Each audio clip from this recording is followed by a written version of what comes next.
Hey there, we are HA Production.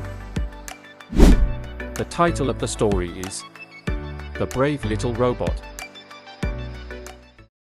In a world where robots came in all shapes and sizes, from towering giants with metallic armor to sleek drones that could soar high above the clouds, there was one tiny robot named Robo. Built from spare parts and barely a foot tall, Robo looked like a mere child next to the towering warriors who protected the land of Mechatron. But despite his small size, Robo had a heart filled with dreams as big as the world itself. Robo lived in a quiet corner of Gadgetville, working under the guidance of Serpent, an old, wise robot who had retired from his days in the Royal Robot Army. Serpent had a soft spot for the little robot and often listened to Robo's wild dreams of becoming a hero. One night, while they were tinkering with old gears and wires, Robo's eyes gleamed as he spoke. One day, I'll do something that will make everyone see that even the smallest robot can make a big difference. Serpent chuckled, patting Robo's head. You have the heart of a hero, Robo, but courage alone isn't always enough. The world out there can be harsh. Just then, Spark, a lively drone with blinking lights and a curious nature, buzzed into the room. He'd overheard Robo's words and chirped. Why not prove it? There's an adventure waiting just beyond these walls. How about we go find it? Robo hesitated. He'd never been outside Gadgetville, and the world was enormous.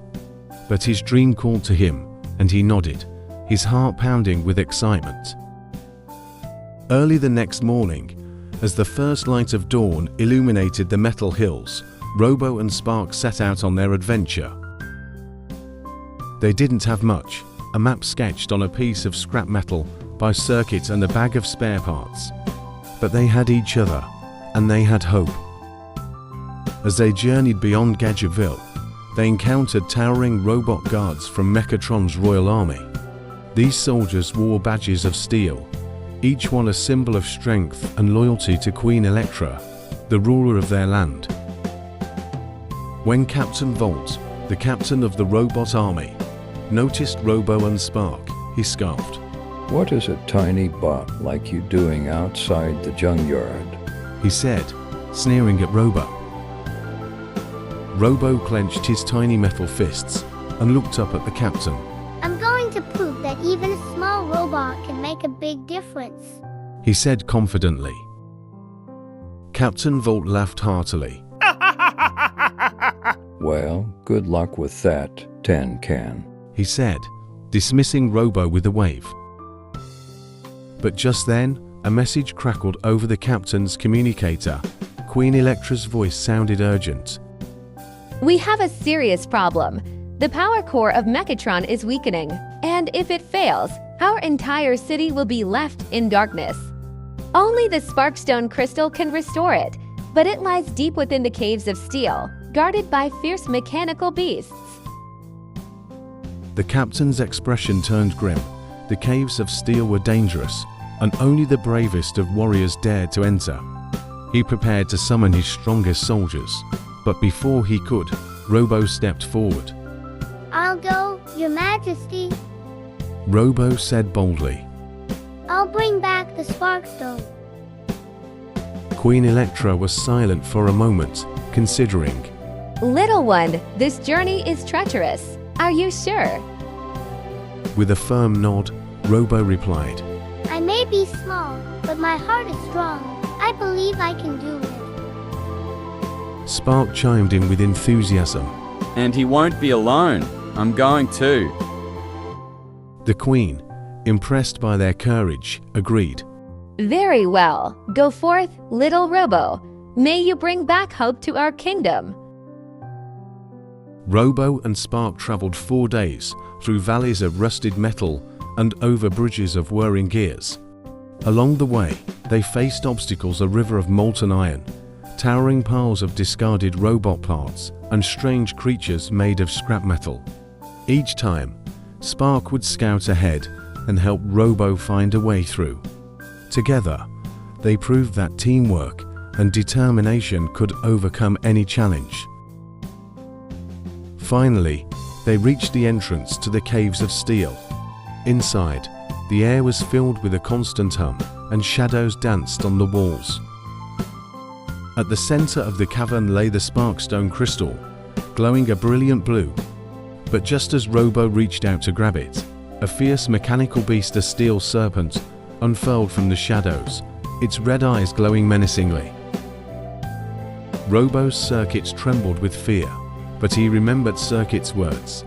Courage isn't the absence of fear, it's the decision to move forward in spite of it. Spark, I have a plan. Robo whispered. Robo directed Spark to fly above the beast, distracting it with flashes of bright light. While the steel serpent was occupied, Robo crept closer to the Sparkstone. With a leap, he grabbed the crystal and, clutching it tightly, signaled to Spark to fly back toward the entrance. But the steel serpent roared, slithering quickly after them. Just as it was about to reach them, Robo spotted a pile of heavy rocks hanging by an old wire above the entrance. Using all his strength, he cut the wire with a spare blade from his bag, causing the rocks to crash down and block the serpent's path, sealing it inside the cave.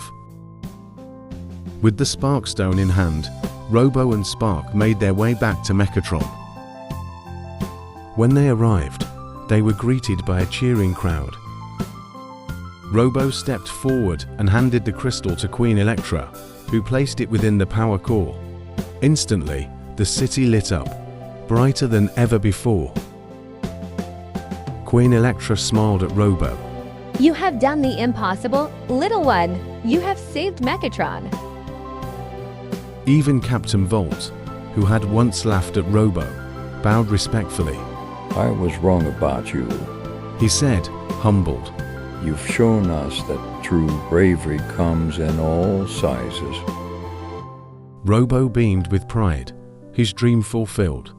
He had proven that even the smallest robot could make a big difference. Characters in the story.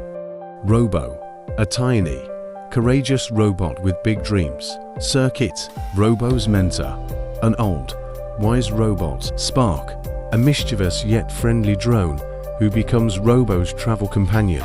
Captain Volt, the leader of the mighty robot army who doubts Robo's abilities. Queen Electra, the ruler of the land of Mechatron, in desperate need of a hero. The end. Thanks for watching. Subscribe, like, share. Give us a feedback in the comments about the story.